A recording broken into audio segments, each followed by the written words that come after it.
Hello there, ladies and gentlemen, and indeed welcome to something a little bit different. Now, I'm not entirely sure how I want to do this, but basically I'm playing the Reluctant Admiral mod today. We're going to be taking a little bit of a look at it.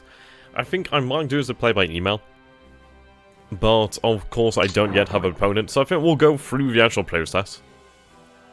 And it could be a rather intriguing one at that. I think it is a very interesting mod. I know not many people are particularly a fan of it, but I do like the potential alternate history here. So I think it's worth it just to have a go at it. I think what we'll do then is we'll look at the actual campaign. Because at the end of the day, it could be very interesting to actually see the ideas here. Of course, like the Reluctant Admiral mod does see vastly different forces.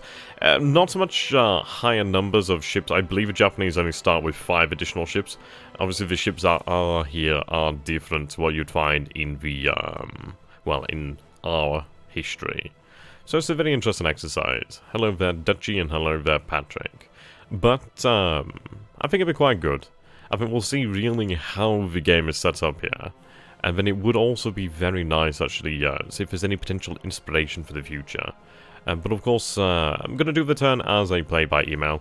I don't yet have an opponent, so if there's anybody out there who is up to potentially playing a Reluctant Admiral campaign, then you can go ahead and, like, private message me on the Discord, and we'll go and see how that turns out.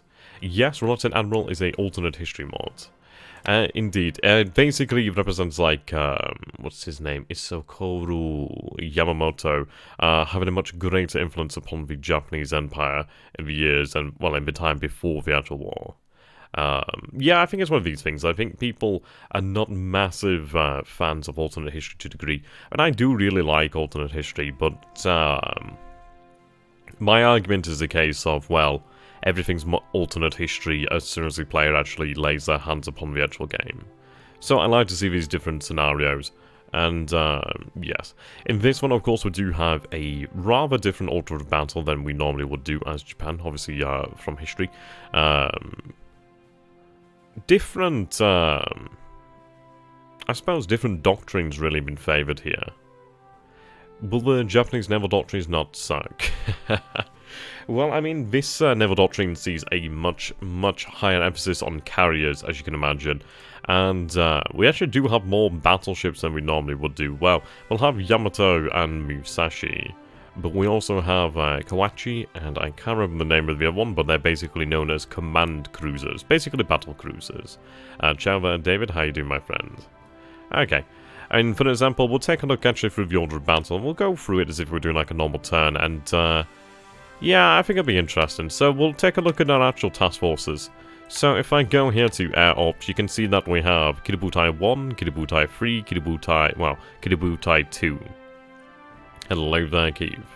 Have you played an American campaign? I've never actually played the Allies. I really don't often play the Allies in any real games. Which is rather funny, actually. Okay, so as you can see here, Kiributai 1, 2, and 3. And then we have a escort carrier task force over here. Then based at Saipan, we do have these forces, which are obviously over here at Itorfu? I don't know how the hell you pronounce it, but they're there. And there's another task force over at Babaldouab. But let's actually take a look at them.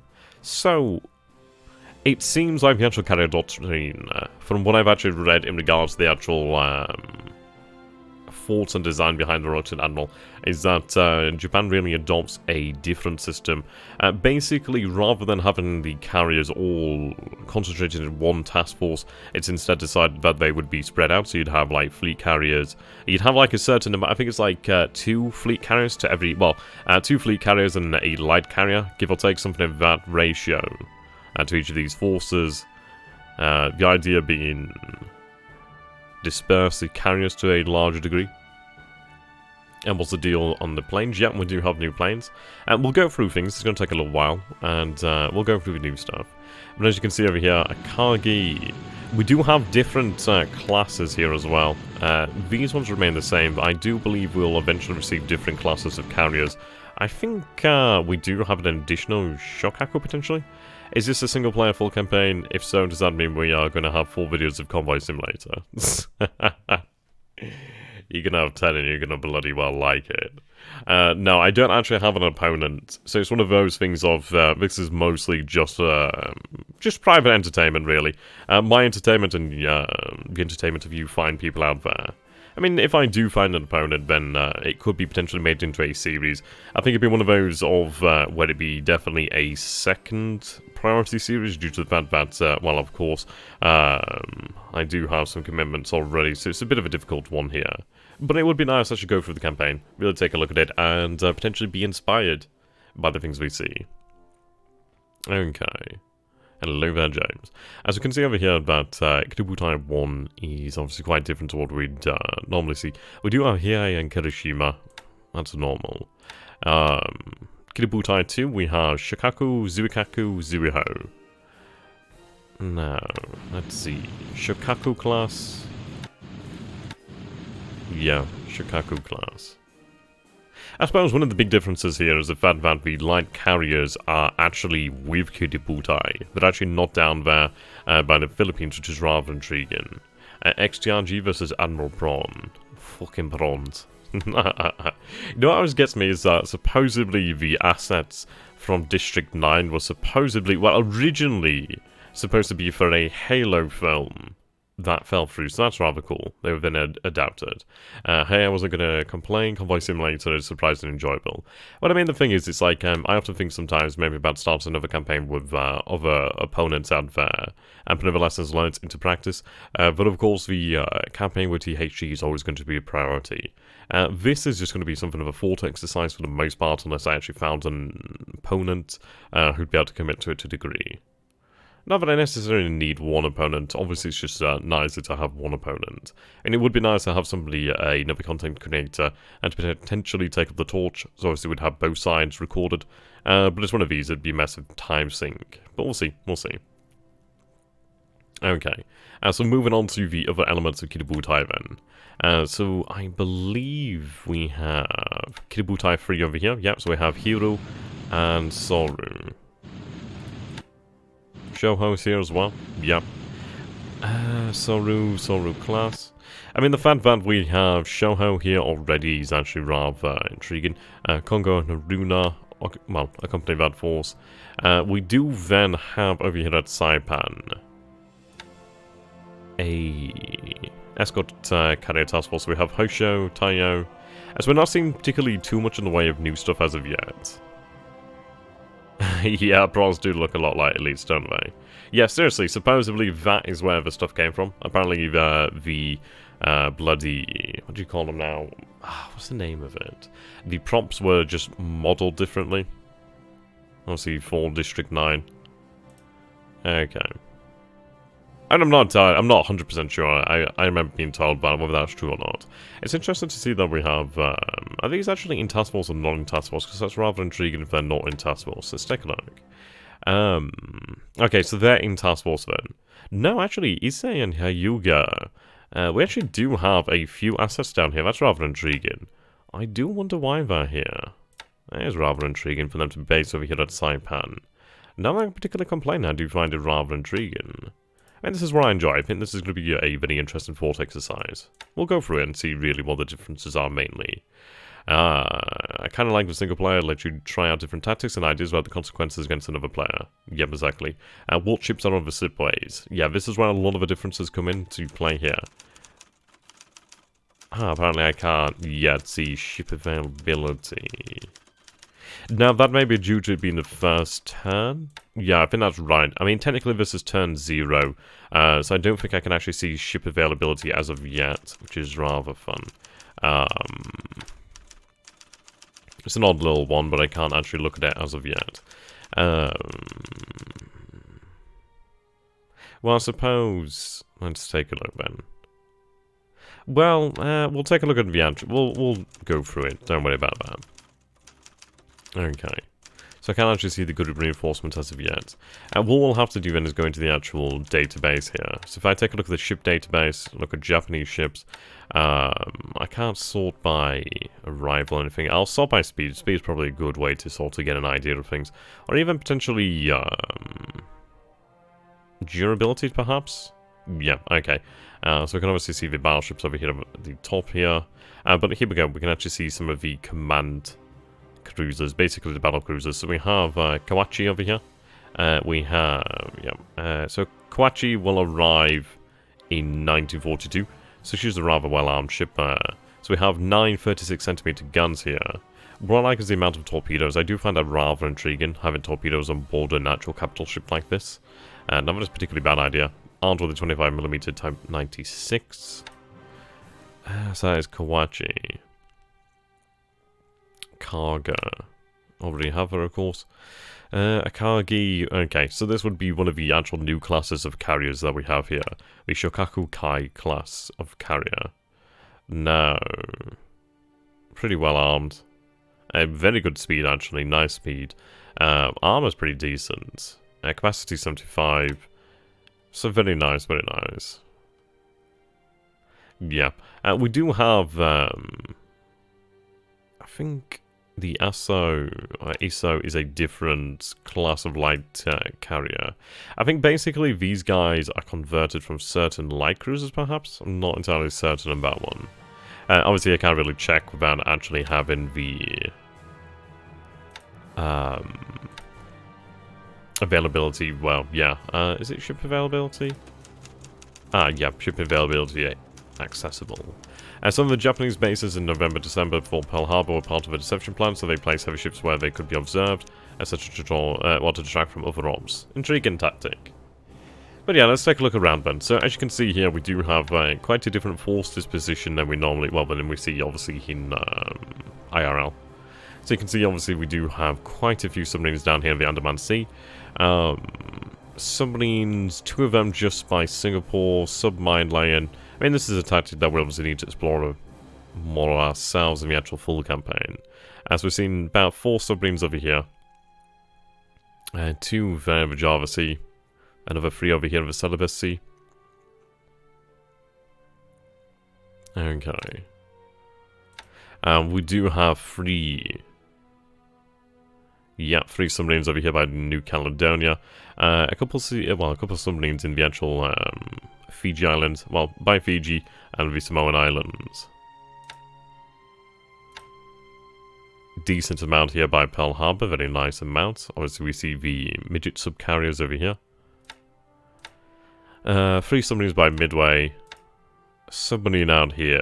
I mean, I think, yeah, we actually start with 4 submarines off the coast of San Francisco. Okay. I think I missed this scenario description. What I'll do then is I'm just going to quickly tab out here, so 2 seconds. I'll copy and paste the actual link here, so you guys can take a look at it. There you go. So that is the actual mod there.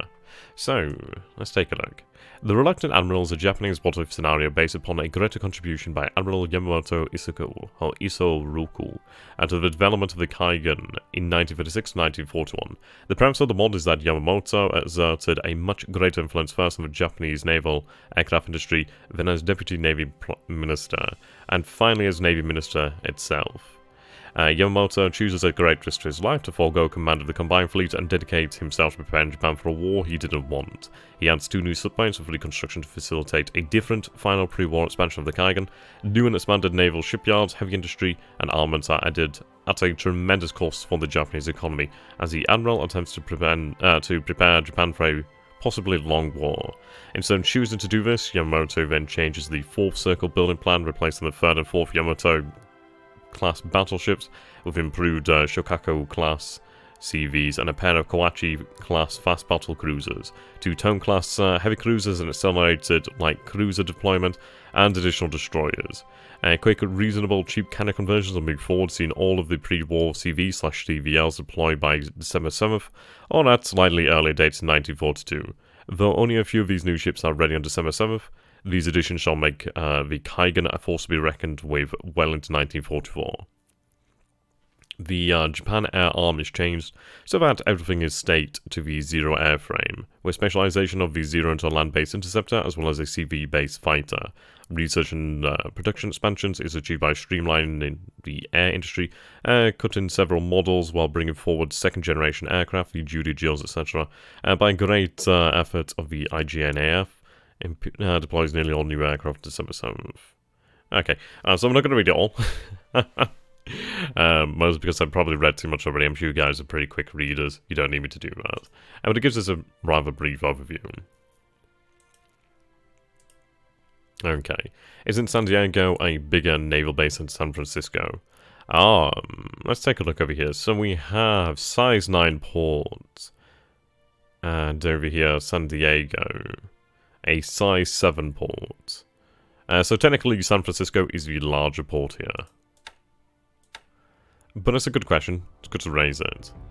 Okay, so we are aware that we have different ships here.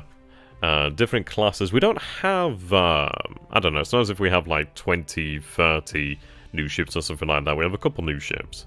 And then we'll have the accelerated arrival of others. We have a couple new models. So some nice stuff to take a look at, really. I suppose the question is, well, how best is it to be employed, really? That's definitely the question.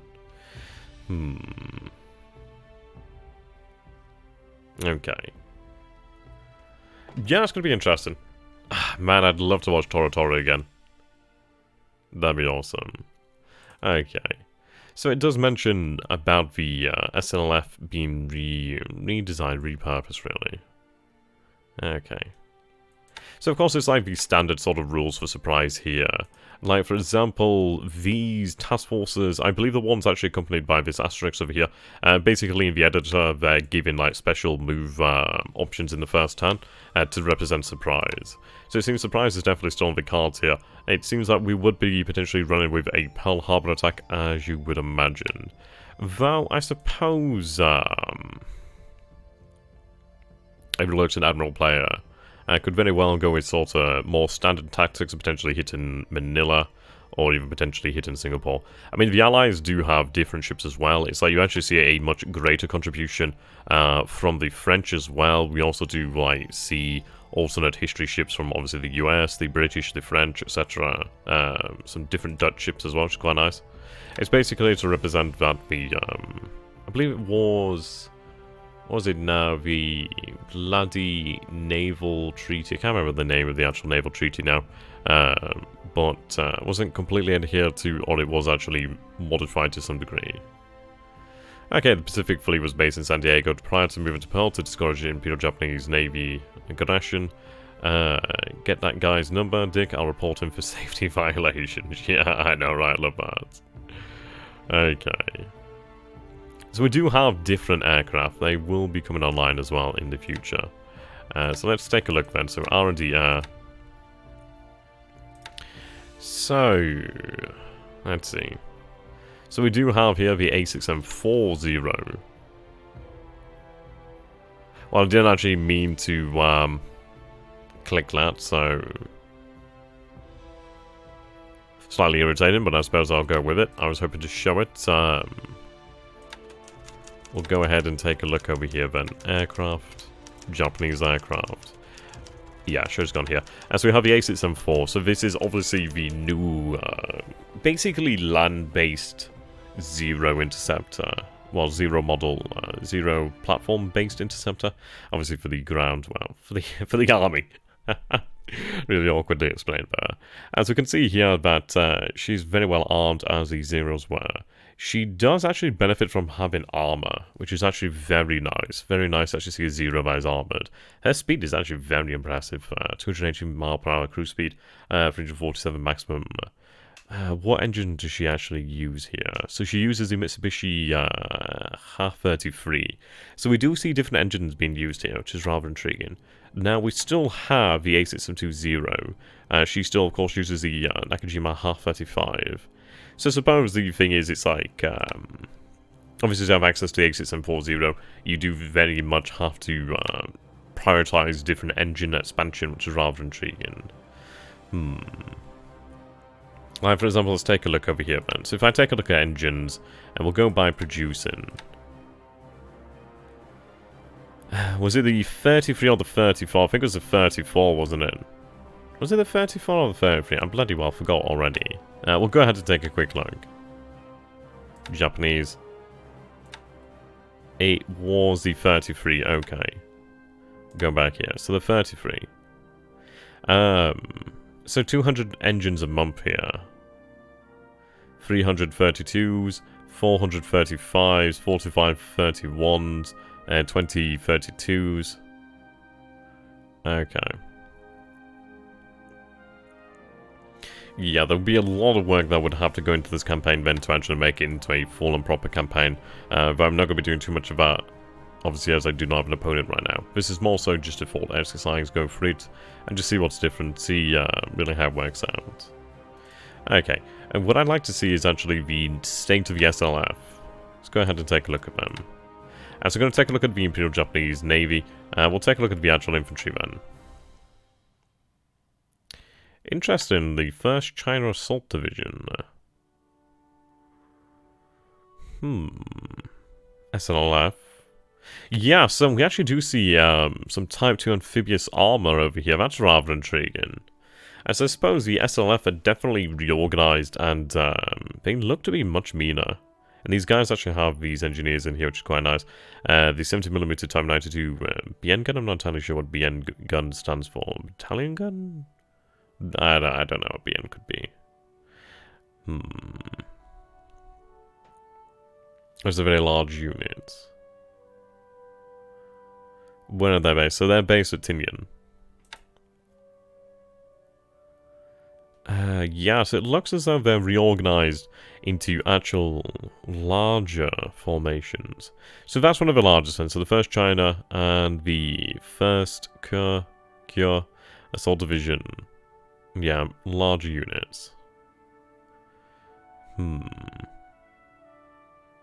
That's not an issue, dude. I mean, this is it. I think I'll put it out there open. And obviously, if people are interested, they can obviously go ahead and message me. Okay, 2nd China Assault Division.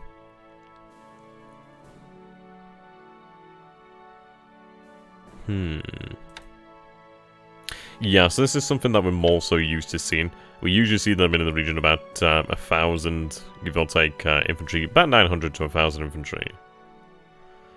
61st Naval Guard, yeah, so this is the unit that we'd normally see. Actually, the same unit I actually have in the campaign, the 61st Naval Guard. But of course, obviously, this is sort of normal size. So these units are much larger than we are pretty much used to. We do see the 1st Para Assault Division over here. BN gun equals battalion gun. Okay, did I say battalion gun or did I say brigade gun? I don't think I was too far away from it, was I? Yeah, I was a much larger unit there. Intriguing. Huh, okay. Right, it seems like, actually, from taking a look at this,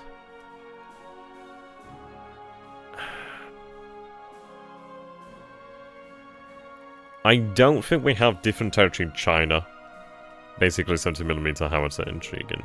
Okay, but it definitely seems like our numbers in China are different. Like, for example, the Navy assets over here do actually seem to be almost entirely in the Pacific, or just... Yeah, they don't seem to actually be in China at all, which is rather intriguing.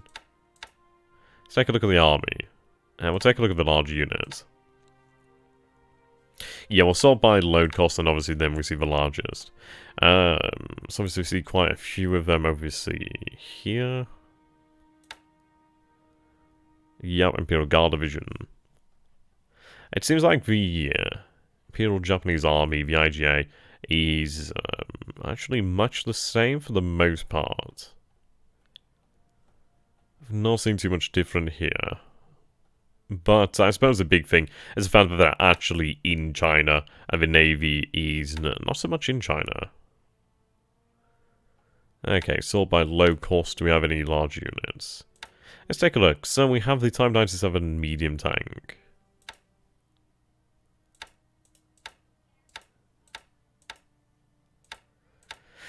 Yeah, as far as I can tell, I don't think we have, like, a different model of tank, though. The fact is, we do have amphibious tanks, which is rather intriguing, in the SLF from the get-go, which is quite nice. Okay.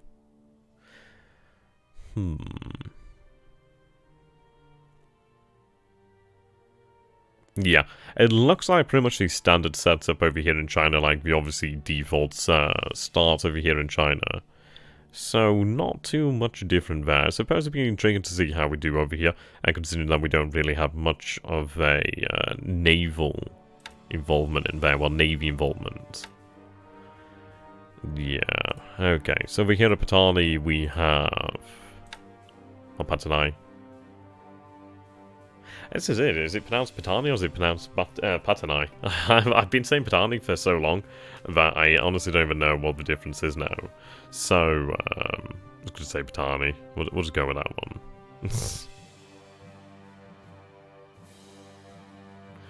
Oh dear. So, it is very good to see then that we do have some surface assets over here. So we have Mogami, Mikuma, Suzuya, Kimono. So this appears to be the Mogami class, of course. Okay.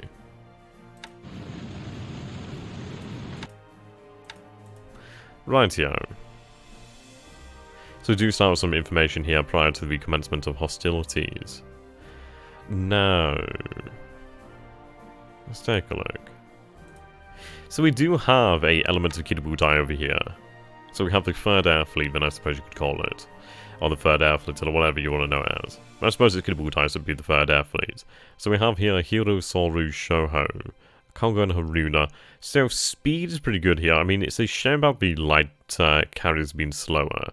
I mean, for example, I'd be half tempted to say, okay, well, maybe we take Shoho out and have Shoho moved elsewhere, due to the fact that the carriers then obviously would be able to make much greater speed.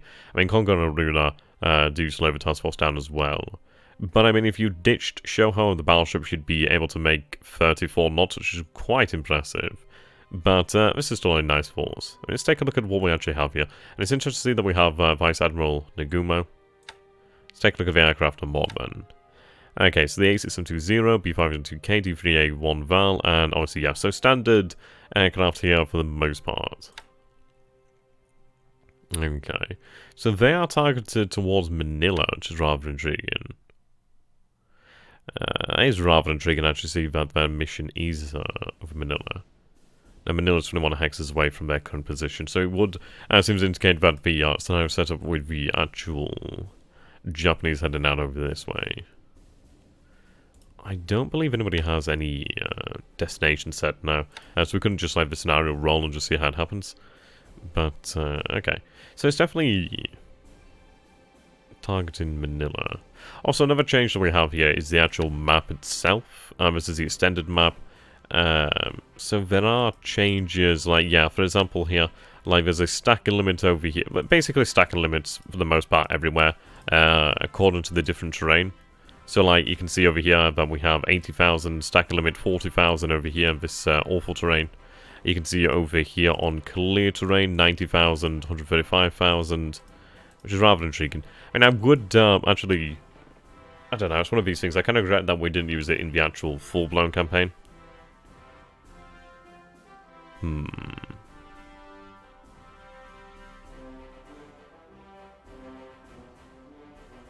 Okay. But I suppose it's one of these things, isn't it? It's good to see what that is. And, okay. Maybe change the task forces to create 1 or 2 fast groups. Yeah, you could potentially do that. I suppose it depends on what the allies have in the area. I suppose it depends on really what you want to actually achieve here. And what I do find interesting is the actual, escort carriers over here. I mean, Taiyo's so goddamn slow. Such a shame as well, because she's just so very, very slow as to almost render her useless if she was not actually a carrier. You're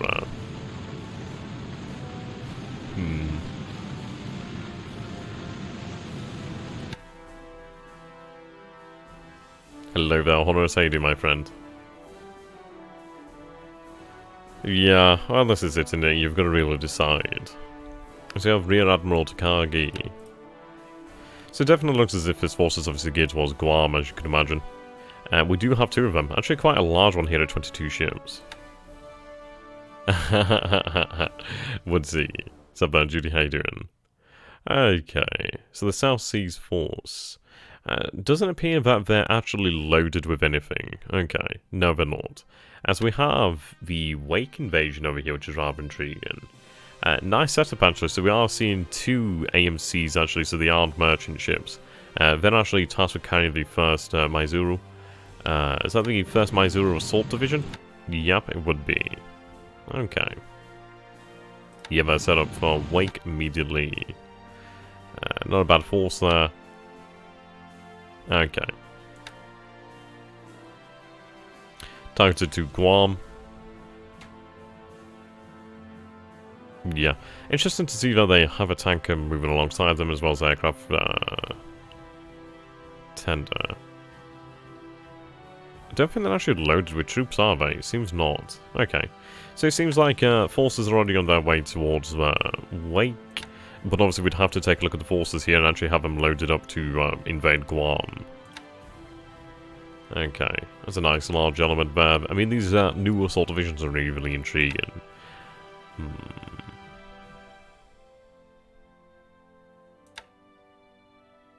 Yes. I mean, having these amphibious tanks is rather nice. I don't know if we actually even get amphibious tanks in the base game. At least for the Japanese, so that's rather interesting to see. Okay, so, we do have the first My Zero assault division over here. It seems that obviously your unit has been split up, and part of them are heading to Wake. So, I suppose the question would be to have them, but that's a very large force. I mean, it is not far from an actual army division. It's pretty decent in strength. Very nice. And you could do a lot with these sort of units. There's a lot of firepower there. So they're obviously targeted towards Guam.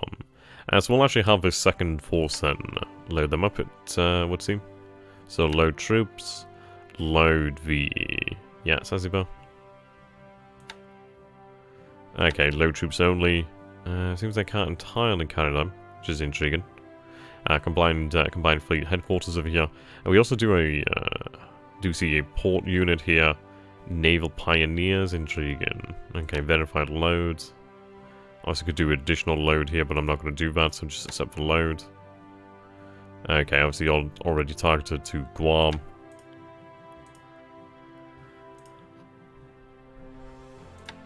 Okay. These naval pioneer units are quite nice. They actually have a really large amount of vehicles. I mean, having 16 engineer vehicles over here is actually freaking... that's really genuinely impressive. 16, 18, you know what I mean. That's actually quite impressive. And so, of course, we do see the 1st China Assault Division over here. Interesting name for it to be deployed over here at Tinian. But yeah, I mean, in this area, there's actually a rather impressive amount of force there. Something I wouldn't see elsewhere. And potentially something that we'd like to be able to build up in terms of force ourselves in the actual proper campaign.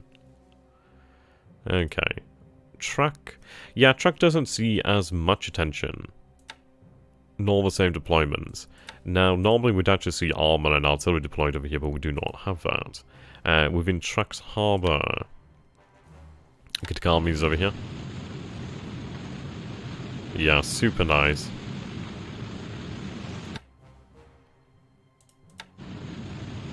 And Vioi.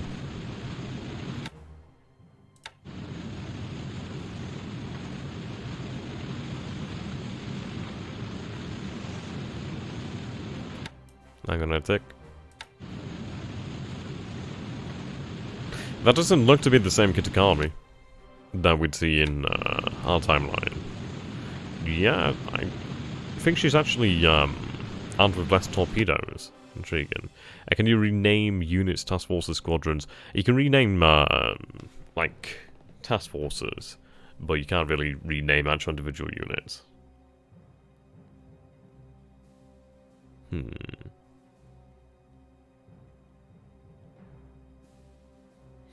Okay. Rather interesting change there. I suppose another thing is going to be, like, really deployment of auxiliary ships. Kamoy over here.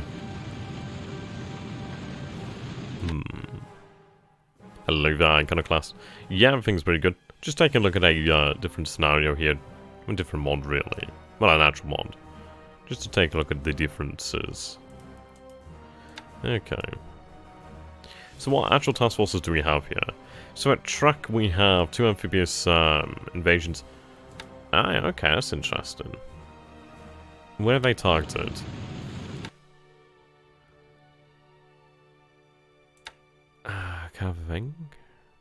Kavieng? Ah, right, okay.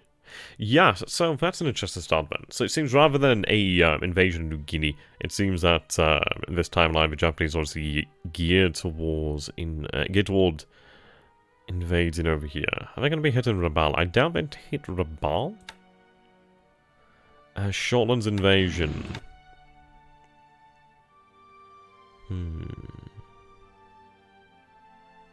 Yeah, nowhere near the amount of numbers there. Okay, so that makes a lot of sense. Yeah, it would be nice. They are invading the Shortlands then.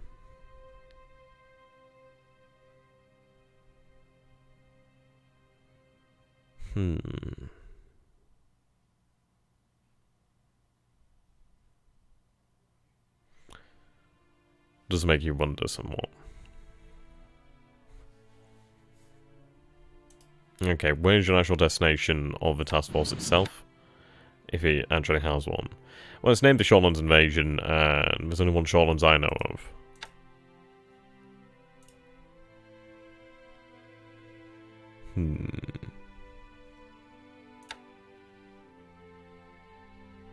Right. You're obviously tasked down this way. And so actually, do we have over here then? So we have 4 heavy cruisers and 4 destroyers. And so this is the South Seas force. Rather strong force there. Rather strong force, certainly. Okay. So obviously we'd have them follow. Task force, what was it, 111? Obviously to ensure their security. What do we actually have deployed here? So we actually do see additional Zero squadrons out here as well. Yeah, not only would see A5 and 4s over here, it seems they are in maintenance, so they'd not be ready until tomorrow for any sort of action. But even having Zeros based here would be quite nice, and we do have a couple of them in reserve. 12 of them in the actual pool, which is quite nice. But, I mean, yeah, this is freaking amazing, having actual A6M2 Zeros here. I mean, obviously they have their phenomenal range of 14 hexes. So, well within range. Yeah, just within range, actually, to aid over here. They wouldn't have the range to hit Rabaul. But it seems... Okay, so you take that and then potentially move on Rabaul itself?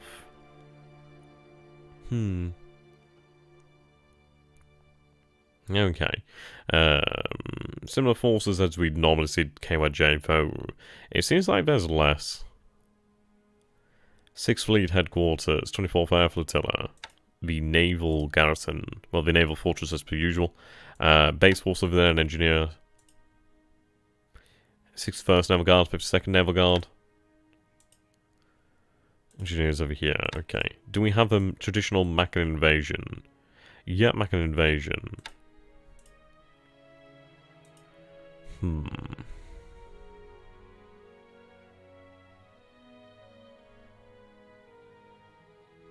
Stacking limits obviously making a big difference here. I quite like the stacking limits. It'd be nice to see if we could have had it in the actual full campaign, but it's not going to happen at this point now. But yeah, it'd make a big old difference if you were limited to the amount of troops that you could actually have in one area. That'd be a bigger consideration. I mean, this map as well also makes... I think movement is vastly slowed as well.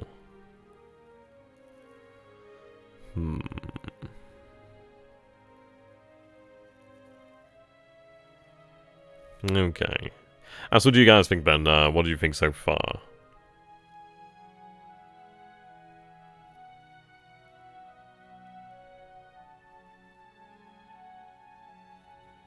I have some very interesting changes here. Lots to think about. I suppose the thing is you'd notice a lot of these changes over the actual course of the campaign, not so much immediately. I mean, obviously you notice a few changes immediately, but I mean, having new carriers and having more carriers, that'd be felt in the long term. But having an Imperial, well, having a Kaigan, that could potentially fight on until like 1944, depending on the actual situation, is very impressive. Very interesting challenge as well, actually. But of course, the Allies are going to see additions as well, so it's not going to be a cakewalk. Okay. Sub-patrol, yeah, sub-patrol. Only one with a actual float plane over here. I know, right? Okay. So see, of course, our midget subcarriers over here. Yeah, definitely having more carriers. More options to convert carriers as well. It seems like we have, let's see, this might be something that we want to actually copy in our own campaign. No, it doesn't seem like it was so. I was thinking it looks like they have like a submarine armory, actual float plane, and then two that don't. But that actually would be quite an interesting idea to try and arrange ourselves. I mean, our submarines do have a massive advantage in having those float planes. Okay, let's take a look at the invasions over here. Samiri, Sangora.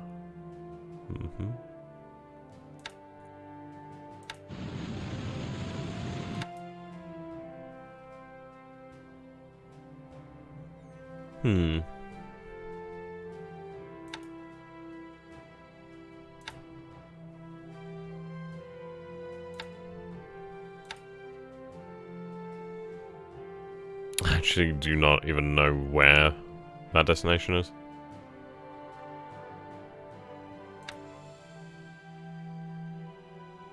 Does the Prince of Wales and Repulse get hammered in this version too? I think Force Z might be stronger perhaps. I'm not entirely certain on that one. Not certain. Okay. The 6 tank regiment over here. Well, it's not so much scripted, it's like, obviously if you were to play the scenario yourself, you'd be able to say, okay, Force C, do not sally forth, but the AI does probably tend to do that sort of thing. I mean, the Rotten Admiral mod isn't really AI-friendly so much. Yeah. So it's one of those things. I mean, what we're doing here for the most part is just taking a quick look, trying to really get an assessment of the situation here, and just see really what we think of it for the most part. Maybe they have indomitable and land-based air cover this time. I don't know about carrier cover, but this is a thing we don't know because we've never played it. So, nice to take a look and explore. Okay, so we do have a nice cover force over here, then yeah, definitely a heavy cover force we have Nagato and Mutsu. So I think traditionally, obviously, we'd see Kongo and Haruna deployed to this area. And send in one Kitabutai to Java Sea or near Singapore to shut down any player opponents who siphon the oil out of boarding for IGN can land there. Save the whales, sink the whales. Nuke the whales. Yeah, it definitely seems like Kitabutai 3 over here. El Bavadwab is definitely geared towards actually aiding the Philippine invasion. But I suppose you could have a lot of different options. Like you could actually go ahead and put some real pressure on Java pretty damn quickly. Or you could obviously put pressure on Malaya pretty quickly as well. I mean, you could obviously bring to bear like 2 fleet carriers, light carrier, and 2 escort carriers, which would obviously combine those assets there of Kitabutai, and obviously you have the 2 elements of Kitabutai over here to the north. And like in reality, it's like let's see. What are we looking at here in terms of speed? So heavy cruiser, battleship, okay, 14 ships. We'll combine them.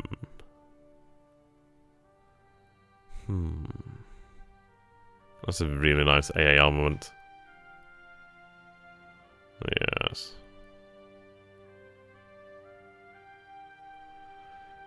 But I mean, the deployment of like seaplane carriers over here already within Kitabutai is actually really impressive. I mean, obviously that's very, very beneficial. It really addresses some of the weaknesses of the air fleet. That's for damn sure.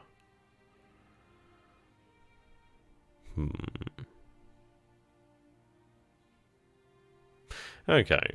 Better than knowing all the start and ships and strength for your enemies, yeah, pretty much. To a degree, anyway. Okay. That's a really... I think this is one of the new type of destroyers, potentially. Or even, like... I don't know if it's a new destroying tiling. It looks to be a different class than we might have seen. It might be a new class that we don't often see in the actual base game. But yeah, that's a very fine destroyer. I mean, 6 ASW. Not bad AA, pretty nice AA. Speed's lower than you would expect to most destroyers for the most part. Good capacity, very good capacity actually, but yeah, that is a nice armament there of depth charges. Endurance is phenomenal as well. 8,300 endurance for a destroyer is absolutely phenomenal. And just FYI, this stream made me apply to a uni in Japan last minute. I'm flying in about 4 weeks, I guess. Okay, dude, that is awesome. I wish you the best of luck with that, my dude. That sounds like an incredible lifetime experience, and I truly hope you enjoy that. Okay. Yeah, that's pretty awesome. Okay. Suppose with this, then, the way to look at it is, it gives you a lot more flexibility. I don't know if we were to split these forces, we'd actually benefit from the different... Well, from the surprise rule applying to the different task forces themselves. But I'm not entirely certain on that one. So obviously, it's hard to say. Let's see. Akizuki.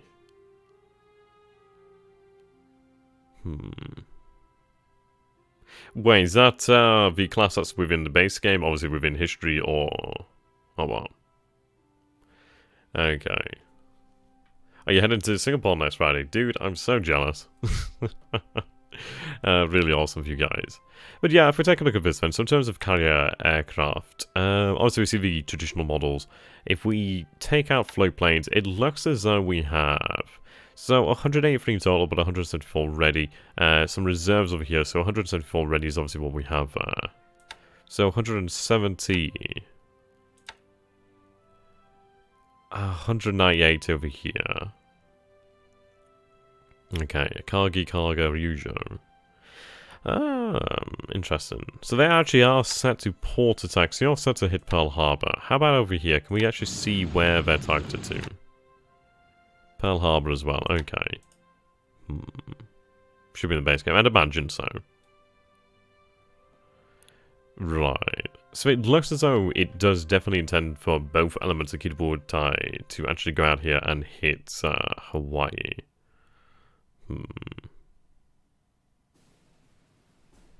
Interesting.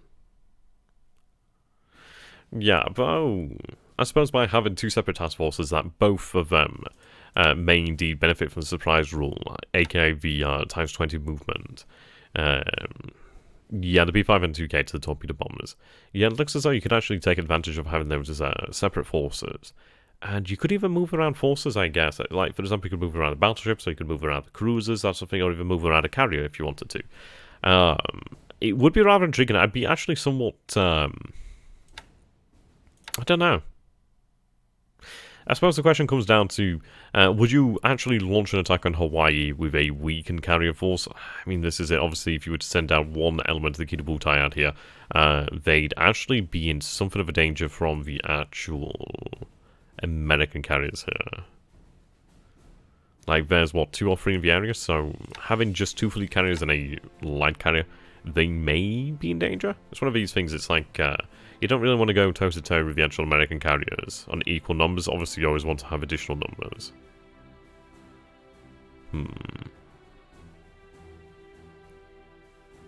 Very intriguing, anyhow. A lot of options here to consider. There are some AARs out there, so it might be worth it to take a look at them. I believe one that I was actually looking at the other day is called Shattered Sword. But I suppose the thing about this is it's harder to make decisions due to the fact that we do have different assets than we normally would have, and it's really trying to understand the actual history of the scenario and really have that hindsight to actually plan with. I haven't looked into the exact loadout of the class, but it's basically an AA destroyer. Okay, it's got some damn sweet ASW as well. I don't think we actually have anything of that nature within the base game, so that's actually very impressive. So yeah, I mean, it does make me wonder, perhaps, would the best course of action be to potentially have... I mean, hitting Manila would be very nice. Let's take a look at what we actually have in terms of, like, land-based squadrons. So we do... I'm not entirely sure if we see additional zeros.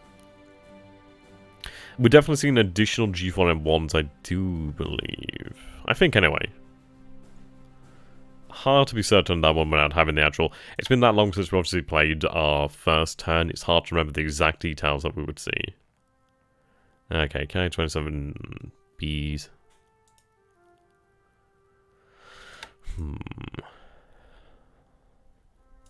More G4s over here. G3M2 nows. Yeah, looks like there's significantly more G4M1s, which is quite nice.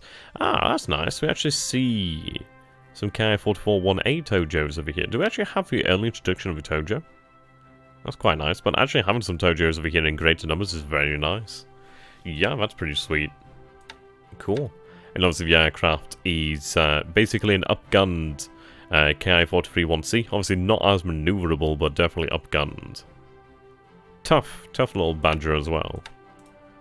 Indeed. Ki-43-1B Oscars, so yeah, it seems like rather than having a 1A squadron and a 1B squadron, we actually have two 1B squadrons, which is very nice. I mean, that is quite nice. 1Bs aren't fantastic. They're definitely not like 1Cs, but they're still better than the 1As, so I like that. Quite impressed, quite impressed. Jealous, very jealous as well, actually. Yeah, if we take a look at these then, so we have the 59th Sentai and the 64th Sentai. We take a look at the aircraft data. Gun value is like half that of the Ki-44 Tojo 1A, but I mean, it's decent-ish. I mean, the Tojo is basically two of these bolted on top of each other. So that's a big odd thing to bear in mind. Okay, yeah, Ki-21 2A Sallies. More of them. So we are definitely seeing larger numbers of the 2As. Yeah. Quite a few of them, actually. MC-21 Sallies. Okay, let's actually go through all of our squadrons here. So, all of our land-based air units. So... fighters... And let's take a look at the Imperial... Well, we'll take a look at the Imperial Japanese Army then. So, aircraft model. A lot of K-27B Knights. Yeah, okay. So, it looks as though it's just basically... I suppose it's not too different from the historical setup. But we definitely have additional Ki-43-1B Oscars, and we actually have more Ki-44 Tojos. Now, in the actual historical game, in the actual base game, this is just the Ki-44, not the 1A Tojo.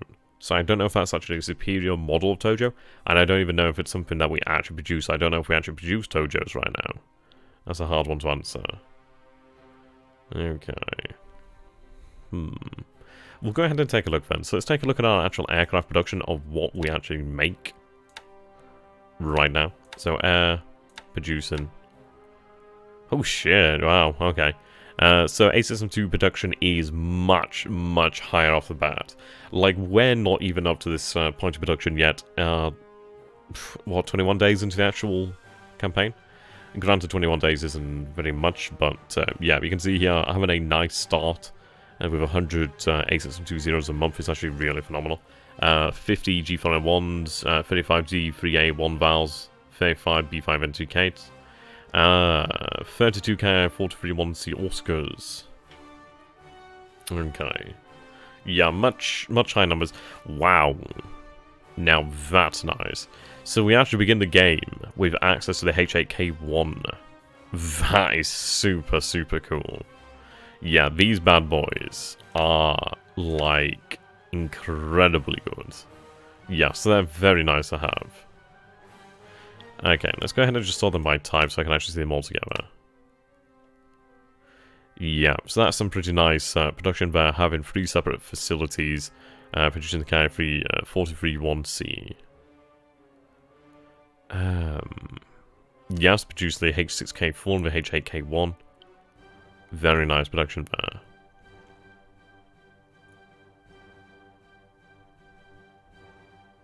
Okay, it doesn't look like we actually produce the Tojo. We don't produce as anywhere near as many models as we normally would do. So this is actually really quite nice and streamlined.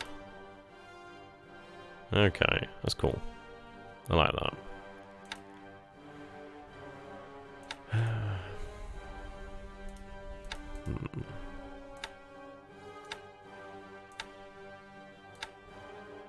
Yes. So obviously we do have additional naval shipyards, like having them over here at Shanghai, Port Arthur, and we obviously do see some of them expanded at home.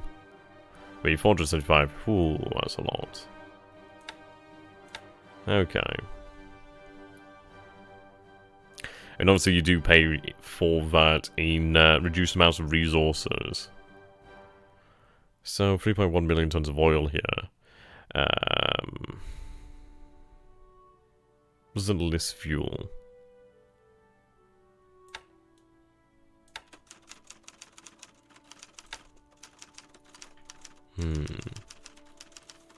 So 4 million tons of fuel there, 4 million units of fuel.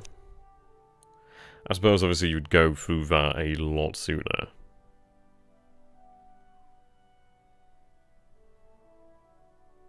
Hard to say though. And obviously we'd have to run like a couple times really just to see how the differences play out. I don't know if we have... I think we have slightly more heavy industry and light industry, or just industry in general. Obviously we do have, I'd imagine, less in the way of resources. It's a tighter, much tighter schedule when it comes to actually taking the Dutch East Indies. So it'd be one of those questions of, would it be potentially worthwhile to actually have the carriers over here combined and really committed to hitting the Philippines? Though it also does make you wonder, would it be perhaps worthwhile to actually have the carriers? And like, there's a rather large amount of land-based aircraft actually hit Manila. I mean, the question is, it's like, due to the tighter constraints on fuel, you could be forgiven potentially for having Kiributai almost exclusively strike out here, because I suppose one of the actual strategies that a lot of people do use is actually having Kiributai actually head out here to the Philippines to actually hit Manila. And I suppose even like the Singapore base there. Not seen an AI, well, not actually read an AAR where that actually happens, but I...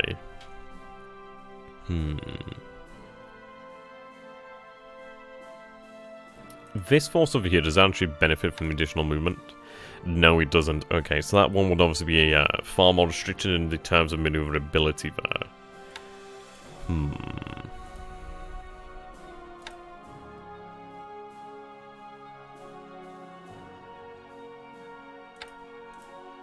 Yeah, it does make you wonder then. So if you're obviously to take them over there...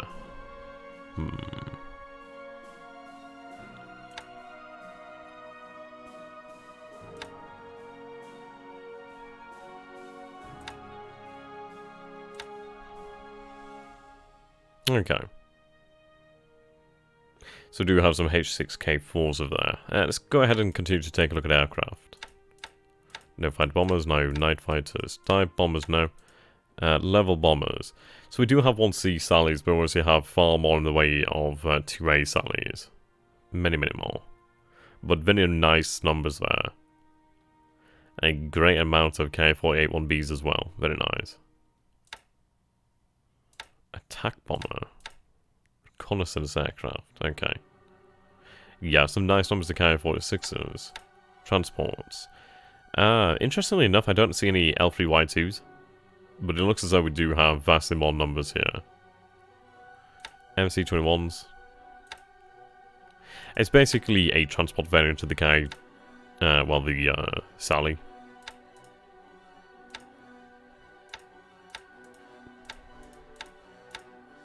Okay, take a look at the Imperial Japanese Navy. Yeah, it does look like more zeros. For the Trump shoot down your aircraft. I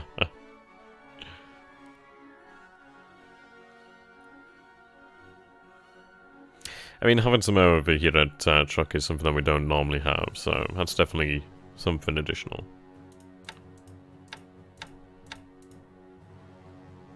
D3A1 vowels. Interesting to see that actually land-based. Yeah. It definitely looks like increased numbers of G4M1s.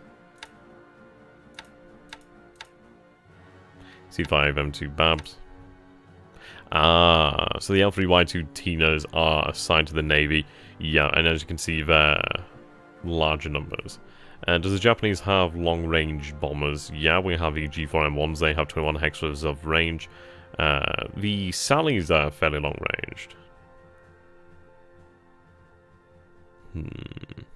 Not bad. Not bad on range, anyway. Okay. We can also see we have additional H6K2L Mavises. Patrols. So I don't actually have any H8Ks deployed, it seems. Well, we do produce the H8s. So if I take a look over here then, so if I go into upgrades, yeah, so I have the H8K1. I mean, these bad boys, holy moly. Yeah, I mean, having these guys available, I mean, obviously it's not available right at the start. It's not far from being available at the start, due to the fact that you're already producing them. They're already introduced, they're already there. It's really a question of just getting them there. Just getting them actually out into the field. But just take a look at the freaking numbers there. I mean, armoured, 48 durability. She's got crap all in terms of maneuverability. Her altitude's terrible. Her climb is terrible. But my lord, look at that gun value. So we have 2 forward-facing 7.7mm Type A9 MGs. We have 2 side-facing MGs. Yeah, some for sides there. We have tail turret, or I'm going to assume tail turret. 20mm Type 99 cannon. Back.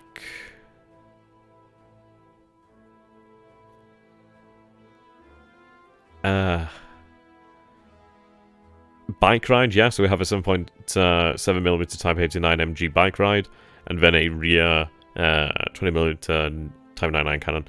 So, man, that's really bloody impressive to have, like, 2 cannons aboard there. That's really nice, obviously, behind them. I mean, that endurance is phenomenal. I mean, having, like, up to 30 hex range is just crazy. And you look at that armament, I mean, carrying, like, 2 Type 91 torpedoes. I think the H6Ks can obviously carry the Type, 2 Type 91 torpedoes. But yeah, I mean, that's just, it's just beautiful. Absolutely beautiful. And to be honest, if I got this game, I would immediately add design 1047. I'm not actually aware of that one. What did I just say there?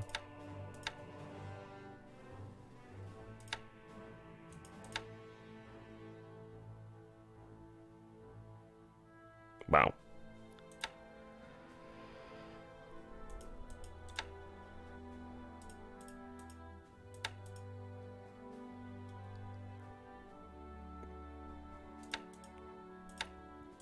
Okay.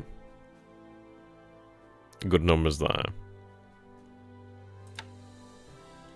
Right, let's take a look at sea-based aircraft. Well, naval aircrafts, of course. Yeah, so obviously they're all aboard the actual carriers. And this is it. We have Taiyo, Akagi, Kaga, Soru, Hiru, Shokaku, Zuikaku, Ryujo, Shoho, Zuho, and Hosho. Shoho's actually here earlier, but every other carrier was there historically, I'd imagine. I believe so anyway.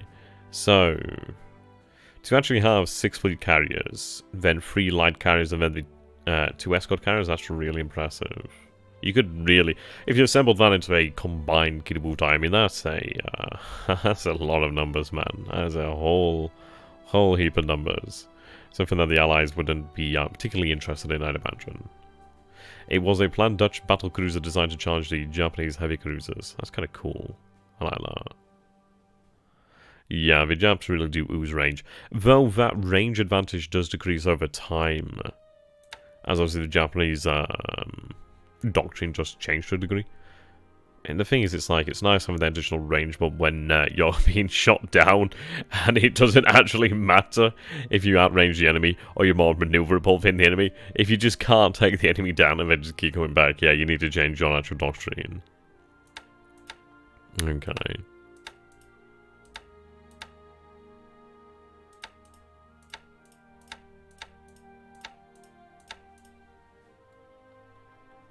There's a whole heap of Jakes. Yeah, we don't see as many Petes, it seems. Nor Daves. Nice. B5N1's still aboard here. But for the most part, B5N2 Kate's all round. Sweet. Okay. Okay.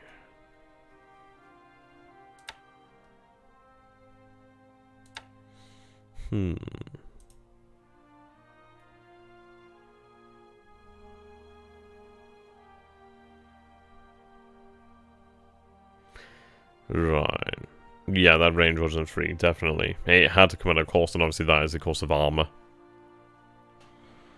Okay.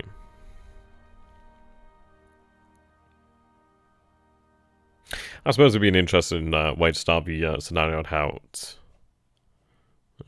Yeah, allied zombie ships, pretty much. Yeah, I mean, the question is, it's like, you take a look at the range. So, where would you be able to base these aircraft? That's the question. I mean, like, over here it's Ngora. See, this is it. It's like, it's incredible just having a greater understanding of why you need things and where you need things. And so I have a big deployment there in Ki-27s. Very big deployments. Instead of be hitting Kotoburu. Airfield attack.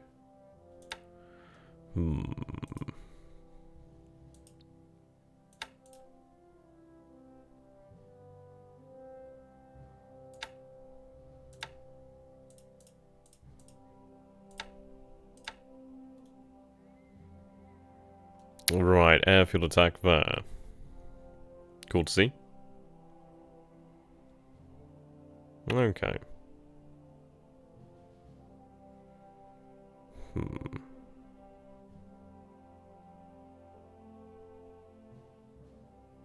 Right, well, I think what we're going to do here, because, I think I'll have to do a little bit more reading of, like, the Shattered Sword AAR to really understand more.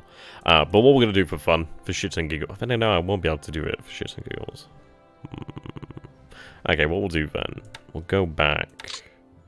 We'll open it up as an AI scenario. Obviously, it's not going to run very well here. But we'll see how it goes. I think we'll just have the video end here with a attack. Just see how things go. It'll be kind of fun.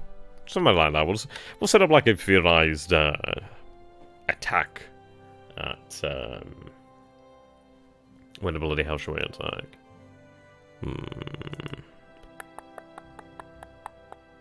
Does make one wonder. But there's so very much over here. I really do like the options. I'd love, absolutely love, to have the Kawachi. I think she's so cool.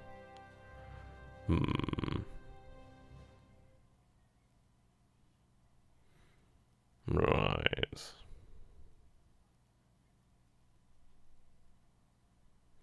Okay.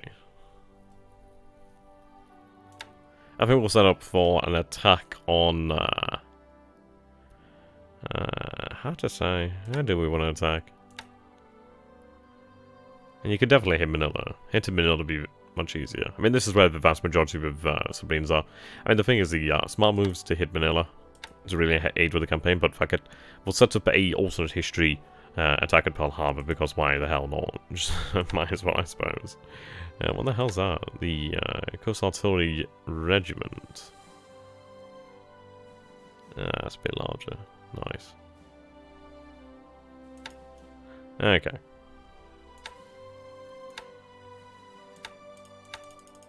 Let's combine forces then. There we go. Yeah, definitely would be. Take out some of these poorer destroyers.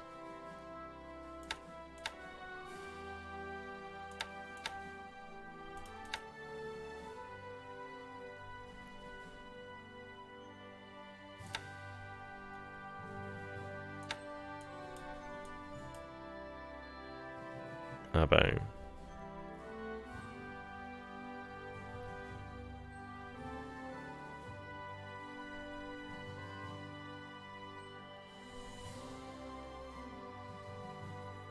I don't actually recognize some of these names here.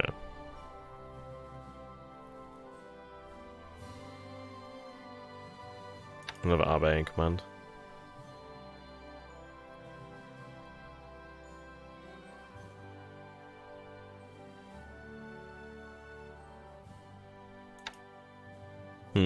Yeah, I don't actually recognize some of the commanders there. So yeah, we'll have you set up then. Escort. 30% combat patrol, yep, okay, 15,000 feet, run them at 20,000 feet. All A6M2... Yep, all carrier base A6M2s. We'll run some at lower altitudes, actually.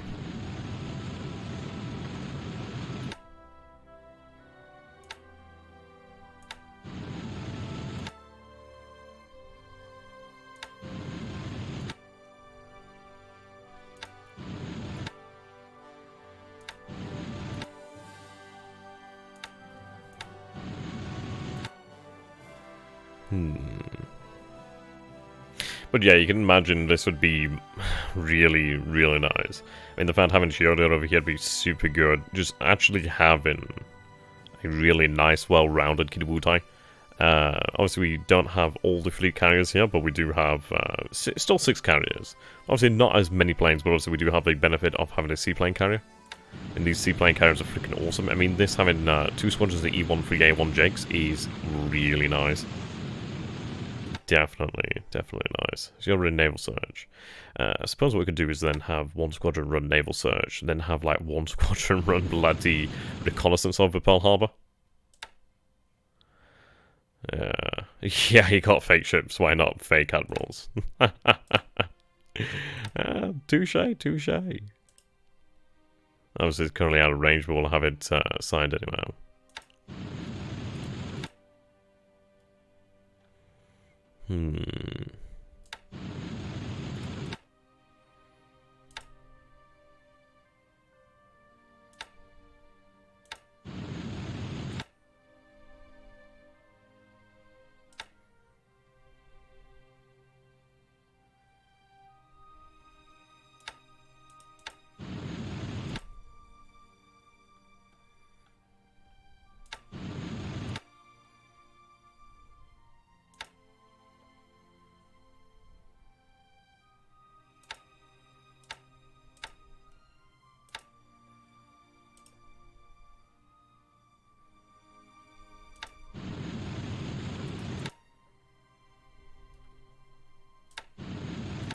D3A1 vowels, okay.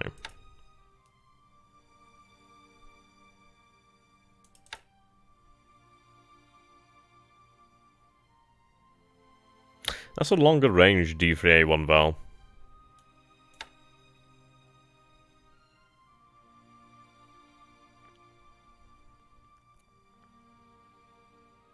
I'm sure the D3A1 vowels are 8 hexes. Yeah, it definitely is 8 hexes traditionally. That's really interesting to see those at 10 hexes here. Huh.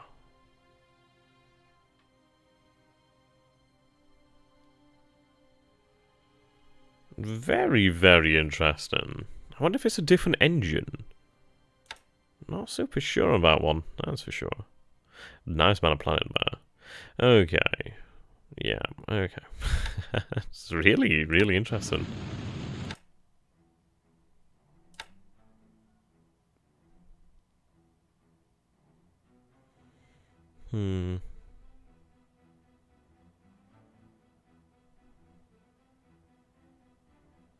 Yeah, but you want that reconnaissance, obviously, so... I suppose so. Doesn't it want them? Smart ass. Okay.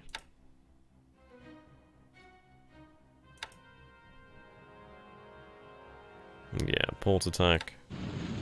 What I will do, though, is actually have Ryujo and Zuiho actually on naval attack. Very low. Weird that the D3A1 Val actually has longer range than the B5 and 2K. That's a very interesting one. Yeah, indeed. Okay, have 10% of the squadron out there surge.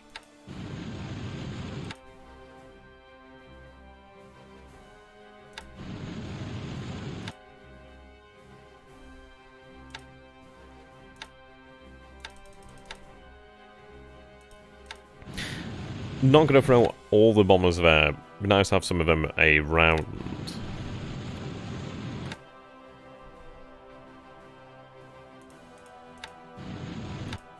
Yeah, that's set up for the most part. I obviously could go into more detail there, but I'm not too particularly bothered too much. Right.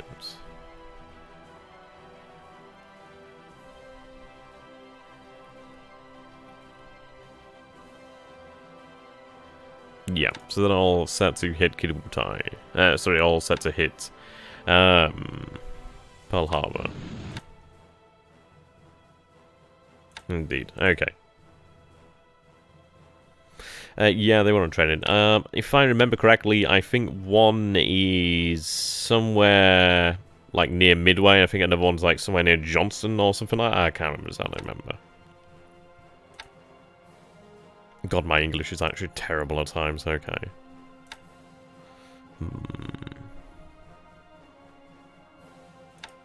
Okay, we'll line up for an attack on the Philippines as well. So Manila.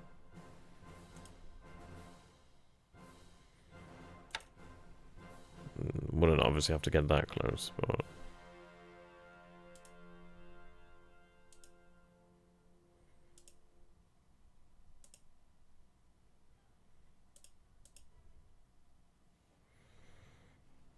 that'd be nice.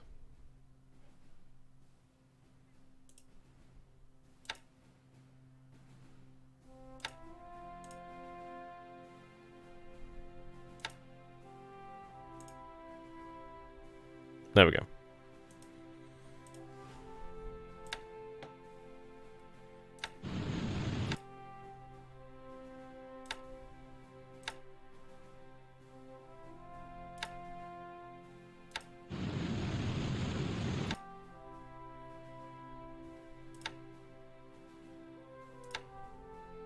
Airfield attack, okay.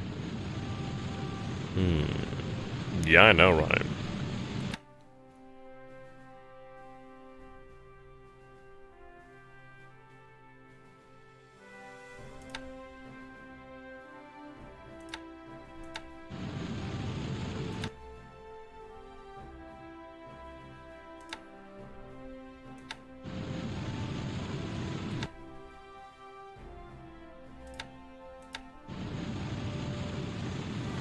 Gonna hit the port of Manila. Actually need to go back in here. Obviously not as many float planes this time. Yeah, only a couple actually. Bring the range down then.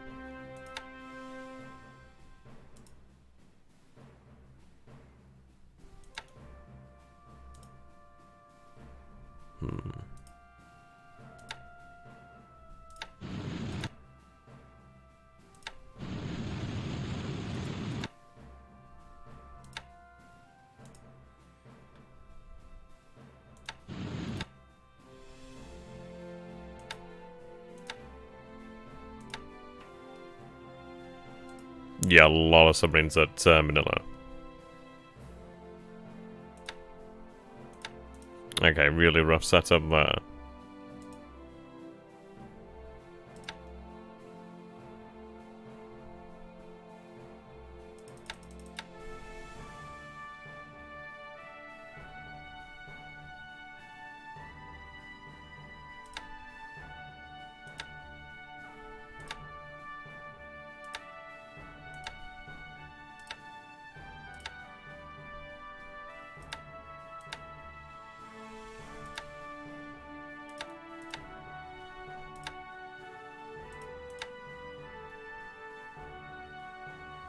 These submarines are like these guys. Like, we're gonna just run the first turn and just leave it there.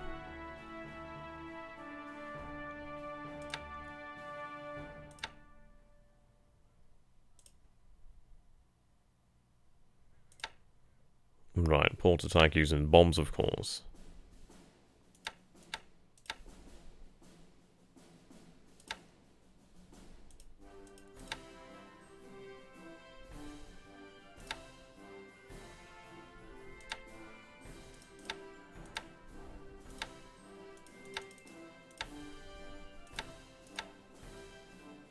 There we go.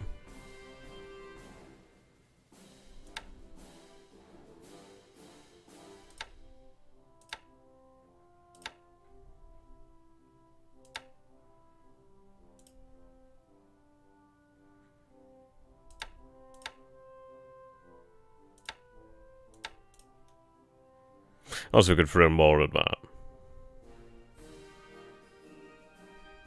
But that'll be fine.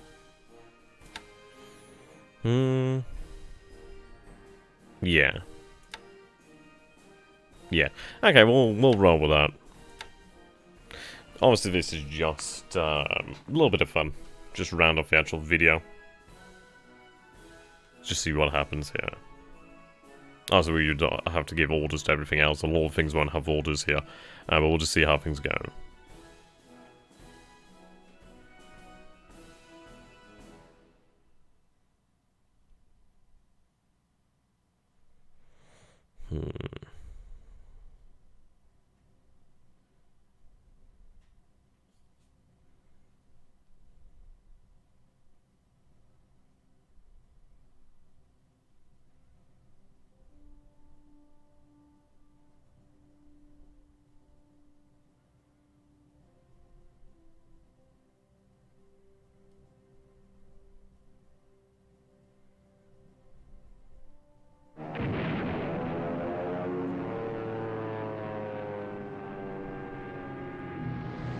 Yep, here we go.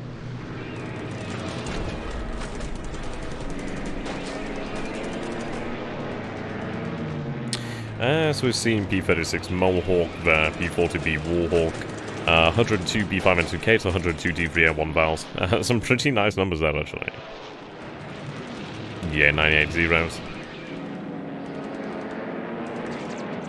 Now, I forgot to check whether the D3A1 Vals were sent to port attack or airfield attack, but we'll see what happens.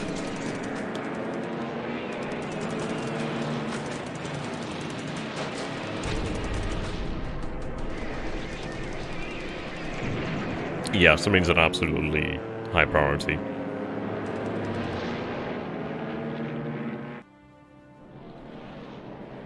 Yeah, can you imagine here seeing that many zeros?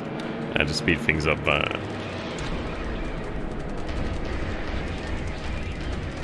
Very effective flak. Yeah, torpedo into the Idaho.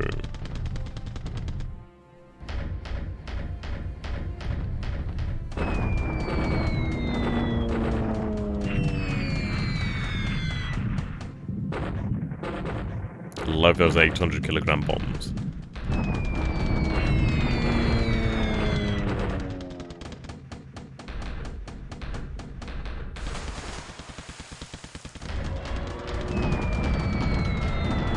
Okay, we'll speed things up here and actually see what the results are then of the attack. So you can see the flak is very, very effective out here at Pearl Harbor. We do see quite a few destroyed B-5N2Ks. Obviously not as bad as our own results in the base game. Learned a lot of lessons since then. Okay, so Idaho. 4 bomb hits, 1 torpedo. California, 5 bomb hits, 1 torpedo. Heavy fires, heavy damage. 6 bomb hits, 1 torpedo. 8 bomb hits, 2 torpedoes. Minneapolis, 1 bomb hit, 1 torpedo. Oklahoma, yeah, New Mexico, Nevada, Tennessee, Arizona. It looks like each of them, besides New Mexico, received torpedo hits.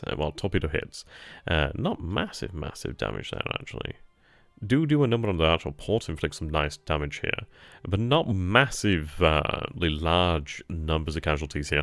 But then again, obviously, we haven't sunk anything, it seems, but it looks like we definitely inflict some nice damage. Okay, I'm going to assume that one of the actual missions was a sweep, or possibly both sweeping. Yeah, that's a sweep. Wow. I didn't realize it was on sweep.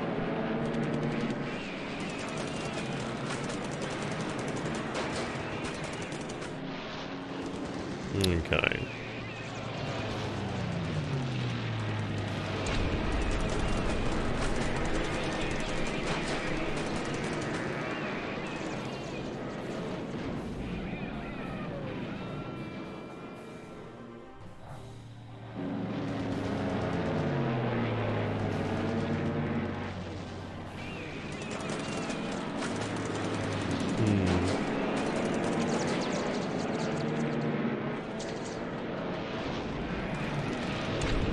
Yeah. I mean, the battleship is a battleship. Let's see here, what do we do? relatively light damage there. 23,000 feet. It's interesting. Ooh.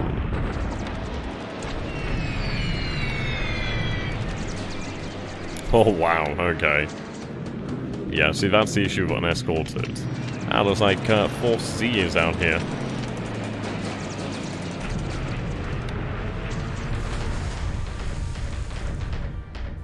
Yep, Repulse suffers a torpedo here.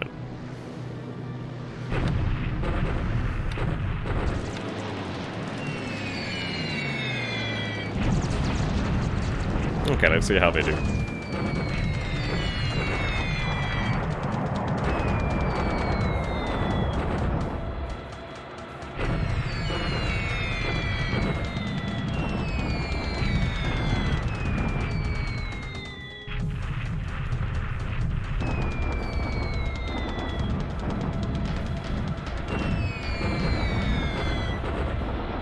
I mean, obviously what you want to do here is just absolutely slam as many submarines as possible.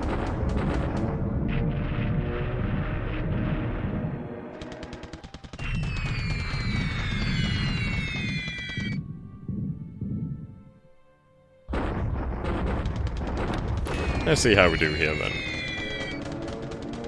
Okay, no aircraft losses here, but you can see that we actually quite a lot of hits there. Very nice.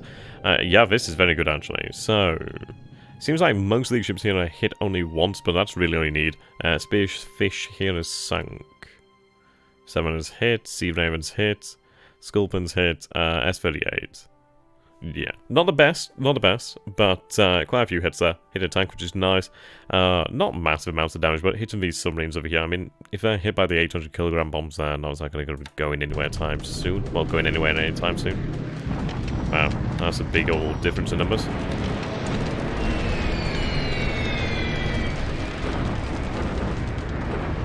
Love that air coordination. That's actually really, really impressive air coordination.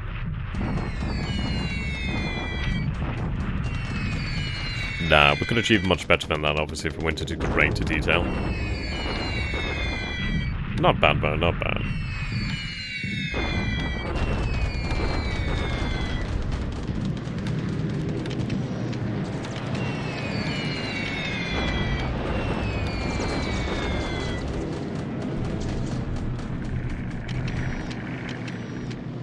Yeah.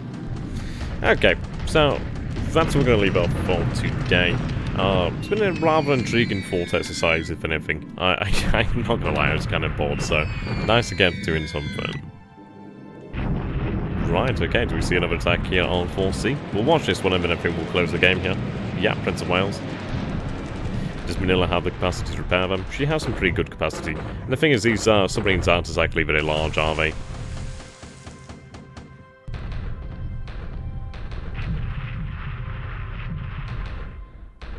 Now we're going to see them take them out. Well, we know Repulse has been supposedly hit by a torpedo. And a second. Ooh. Third.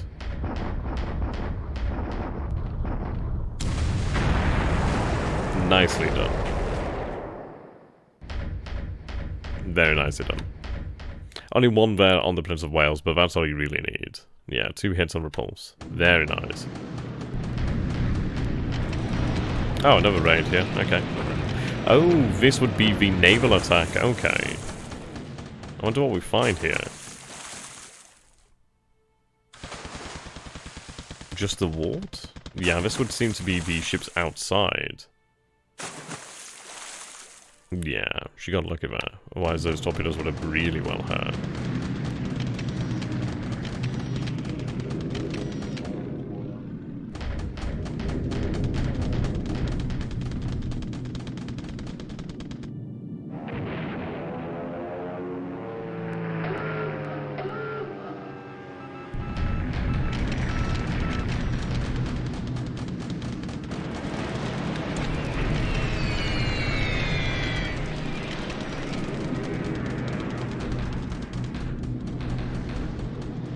Yep, so, there we go, ladies and gentlemen. Oh, wow. SPDs. Quite interested to see an allied response here. good numbers.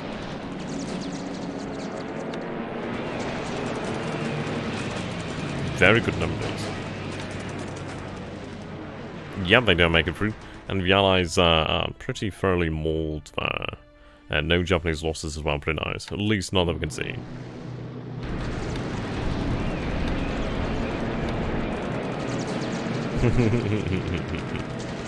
Yeah, I know, right?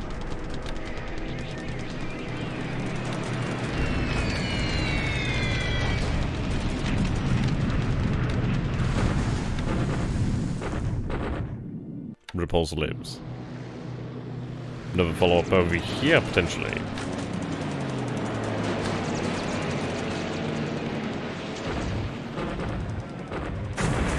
Nice. That's gonna hurt. Yeah, unable to locate. She's dead, that's why. Yeah, she's gone.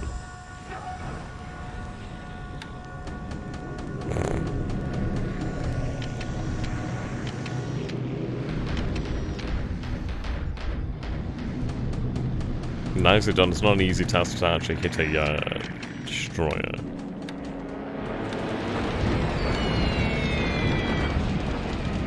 There we go.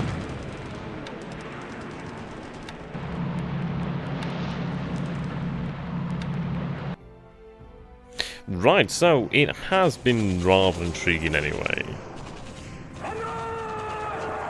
I'll think about it. I'd be very interested to see if there's any opponents out there. But yeah, we know the main campaign is going to be the actual focus here.